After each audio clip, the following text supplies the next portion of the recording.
আইপিএলে খেলার জন্য এনওসি বা অনুমতি পেয়েছেন মুস্তাফিজুর রহমান। 18 তারিখ থেকে 24 তারিখ এই 6 দিন তিনি আইপিএলে খেলার অনুমতি পেয়েছেন এবং এই 6 দিনে দিল্লি ক্যাপিটালসের 3টি ম্যাচ রয়েছে।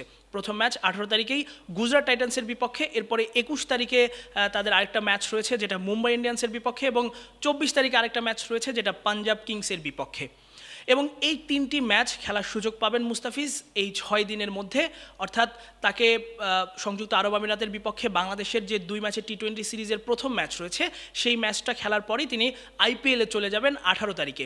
এবং 18 তারিখেই দিল্লির একটি ম্যাচ রয়েছে যেটা মুস্তাফিজের জন্য দিল্লির এবারের হয়ে প্রথম ম্যাচ, যেটা গুজরাট টাইটান্সের বিপক্ষে। এবং আমরা আশা করতে পারি যে প্রথম ম্যাচ থেকেই মুস্তাফিজকে একাদশে দেখা যেতে পারে, কারণ আপনারা জানেন যে মুস্তাফিজকে পেতে আসলে অনেক বেশি মরিয়া ছিল দিল্লি। তারা যখন আইপিএল বন্ধ হয়ে যায়, স্থগিত হয়ে যায় 7 দিনের জন্য, এরপরই হুট করে তারা তাদের ফেসবুক পেজে জানায় যে মুস্তাফিজকে তারা দলে নিয়েছে এবং মুস্তাফিজের ভিত্তিমূল্য ছিল কিন্তু 2 কোটি, সেটারও 3 গুণ দামে, অর্থাৎ 6 কোটিতে তাকে দলে নেয়।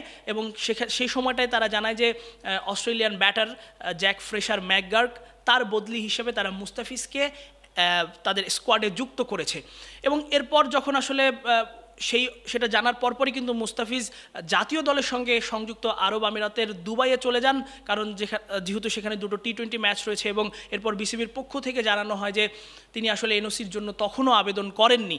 তাই একটা অনিশ্চয়তা ছিল যে আসলে মুস্তাফিজ শেষ পর্যন্ত আইপিএলে যাবেন কিনা বা বিসিবি তাকে এনওসি দেবে কিনা, তিনি আসলে খেলতে পারবেন কিনা। কিন্তু আজকে দুপুরবেলা বিসিবি একটি বিবৃতির মাধ্যমে জানায় যে মুস্তাফিজকে তারা এনওসি দিচ্ছেন এবং সেক্ষেত্রে তাকে প্রথম টি20টা খেলেই তারপরে যেতে হবে এবং 6 দিনের জন্য তিনি এনওসি পাচ্ছেন। আর এতেই বোঝা যাচ্ছে যে তিনি 3টি মতো ম্যাচ খেলতে পারবেন।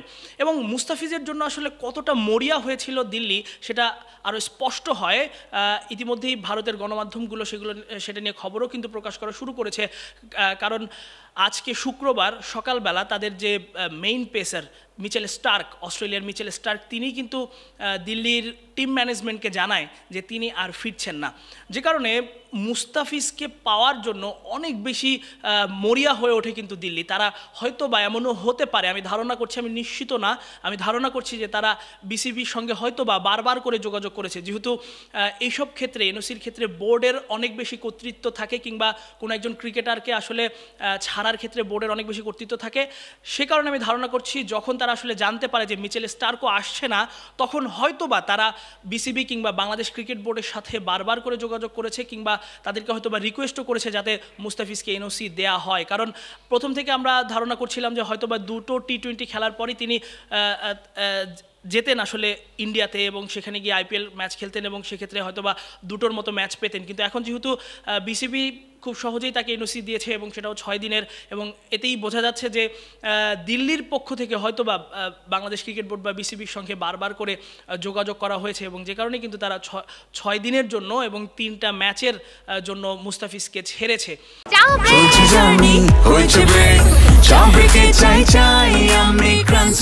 যে কোনো চা ব্রেকে বিস ক্লাব ড্রাই কেক, চায়ের সাথে আয়েশ। এবং আরেকটা ব্যাপার একটু আপনাদের জানাতে চাই, যেহেতু বাংলাদেশের ম্যাচ সংযুক্ত আরব আমিরাতের বিপক্ষে 17 তারিখে, এবং ওই ম্যাচটা কিন্তু সেখানকার স্থানীয় সময় সন্ধ্যা 7টায় শুরু হবে এবং বাংলাদেশের সময় রাত 9টায়। এবং ওই ম্যাচটায় যেহেতু একটা টি20 ম্যাচ আসলে 4 ঘন্টার মধ্যে শেষ হয়ে যায়, তো সেক্ষেত্রে রাত 11টা বা 12টার মধ্যে সেই ম্যাচটা শেষ হয়ে যাবে এবং পরের দিনই দিল্লির ম্যাচ সন্ধ্যা 8টায়। এবং আপনারা জানেন যে ক্রিকেটাররা আসলে খুব স্বাভাবিকভাবেই যখন বিমানে ভ্রমণ করেন সেক্ষেত্রে একটা ক্লান্তি কিংবা ভ্রমণ ক্লান্তি যেটা বলি আমরা, জেট ল্যাগ, সেটা খুব স্বাভাবিকভাবেই পাওয়ার কথা। এবং এক্ষেত্রে এমনও হতে পারে যে দিল্লি মুস্তাফিজের জন্য একটা প্রাইভেট বিমান পাঠিয়েছে। খুব অবাক হওয়ার কিছু থাকবে না যদি এমনটা হয়। কেন বলছি, কারণ 2023 সালে যখন দিল্লির হয়ে খেলার কথা ছিল মুস্তাফিজের, সে সময়টায়ও কিন্তু বাংলাদেশ দল আইপিএল শুরুর আগেই আয়ারল্যান্ডের বিপক্ষে সিরিজ খেলছিল চট্টগ্রামে, এবং ওই 3 নম্বর টি-20টা অর্থাৎ 3 নম্বর অর্থাৎ সিরিজের শেষ টি-20টা খেলার দিন রাতেই মুস্তাফিজ কিন্তু চলে এসেছিলেন ঢাকায়, এবং ঢাকায় এসে পরের দিন সকালে একটি চার্টার্ড ফ্লাইট তার জন্য পাঠিয়েছিল দিল্লি। সেই চার্টার্ড ফ্লাইটে করে তিনি ইন্ডিয়া গিয়েছিলেন দিল্লি দলে যোগ দেওয়ার জন্য, এবং সেটা আসলে খুব অবাক করেছিল বাংলাদেশের ক্রিকেট প্রেমীদের যে মুস্তাফিজের জন্য প্রাইভেট জেট পাঠানো দিল্লির পক্ষ থেকে। এবং এবার যেহেতু তাদের চাহিদাটা আরও অনেক বেশি, মুস্তাফিজকে তাদের বলতেই হয় যে একেবারে দরকারি তাদের আসলে পেস আক্রমণ সাজানোর জন্য, তাই এবারও যদি তারা আসলে দুবাইতে মুস্তাফিজের জন্য চার্টার্ড ফ্লাইট পাঠায় সেক্ষেত্রে অবাক হওয়ার কিছু থাকবে না।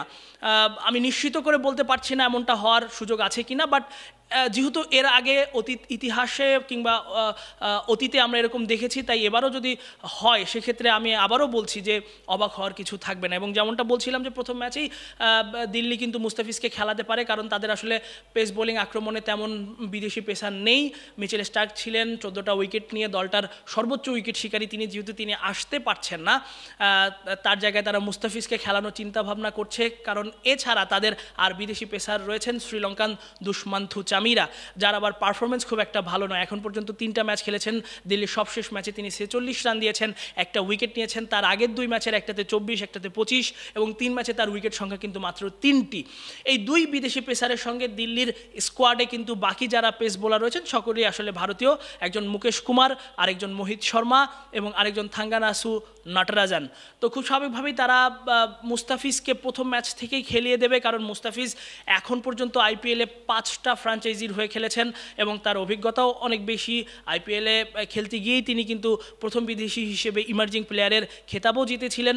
তো খুব স্বাভাবিকভাবেই সেই জায়গাটায় আসলে তাদের দলীয় টিম কম্বিনেশনের চিন্তাভাবনা যদি তারা করে সেক্ষেত্রে মুস্তাফিজকে প্রথম ম্যাচেই একাদশে দেখার সম্ভাবনাটা কিন্তু এখন অনেক বেশি বেড়ে গেছে, কারণ একটা দল আসলে আইপিএলে 4 জনের বেশি বিদেশি খেলাতে পারে না। সেক্ষেত্রে তারা ফাফ ডু প্লেসি এবং ট্রিস্টান স্ট্যাবস এই 2 ব্যাটারকে, সেই সঙ্গে 2 পেস বোলার, কারণ আমরা দেখছিলাম যে সবশেষ 4 ম্যাচ থেকেই দিল্লি কিন্তু 2 জন বিদেশি পেস বোলার খেলিয়ে আসছিল, মিচেল স্টার্কের সঙ্গে দুষ্মান্থু চামিরা। তো সেই জায়গাটায় 2 জন বিদেশি পেসার খেলানোর সম্ভাবনাটাকে একেবারে উড়িয়ে দেওয়া যায় না। দুষ্মান্থু চামিরার সঙ্গে মুস্তাফিজকে আমরা দেখতে পারি, এবং তিনিই হয়তোবা দিল্লির স্ট্রাইক বোলার হিসেবে শুরুটা করতে পারেন। এবং আপনারা জানেন যে চেন্নাইয়ের হয়ে 2024 আইপিএলে 9 ম্যাচে 14 উইকেট নিয়েছিলেন মুস্তাফিজুর রহমান, কিন্তু এরপরেও যখন এবারের আইপিএলের নিলামে তিনি দল পাননি সেটা আসলে খুব অবাক করেছিল। এখন যেহেতু তিনি শেষ পথে গিয়ে সুযোগ পেয়েছেন এবং 3টা ম্যাচ খেলার সুযোগ পাচ্ছেন, এবং এই 3টা ম্যাচের যে ভেন্যু যেখানে যেখানে আসলে খেলাগুলো হবে সেই মাঠটা প্রথম ম্যাচটাই দিল্লিতে হবে, যেটা মুস্তাফিজের একেবারেই চেনা, কারণ এই দিল্লিতে তিনি 2টো মৌসুম খেলেছেন। তো এর পরের ম্যাচটা রয়েছে মুম্বাইতে ওয়াংখেড়েতে, এবং এই মুম্বাইয়ের হয়ে তিনি খেলেছেন, ওয়াংখেড়েতে তার খেলার অভিজ্ঞতা রয়েছে, এবং পাঞ্জাবের বিপক্ষে ম্যাচটা হবে জয়পুরে। তো খুব স্বাভাবিকভাবে মুস্তাফিজের কাটার স্লোয়ারগুলো এই 3 উইকেটেই ইফেক্টিভ হতে পারে, এবং মুস্তাফিজ যদি তার ছন্দটা ধরে রাখতে পারেন কিংবা তার সেরাটা দিতে পারেন তাহলে এই 3 ম্যাচে ভালো কিছু করে তিনি, আমরা হয়তো সেটাকে আসলে উড়িয়ে দিতে পারি না যে পরের আইপিএলের জন্য তিনি একটা বার্তা দিয়ে রাখতে পারেন, যেহেতু দিল্লিও তাকে এতভাবে পেতে মরিয়া এবং তিনি সেটার প্রতিদান বল হাতে দিক বাংলাদেশি ক্রিকেট সমর্থকরা এমনটাই চাইবেন। এতক্ষণ আমাদের সঙ্গে থাকার জন্য ধন্যবাদ। আমি তাসফিক পলক আপাতত বিদায় নিচ্ছি।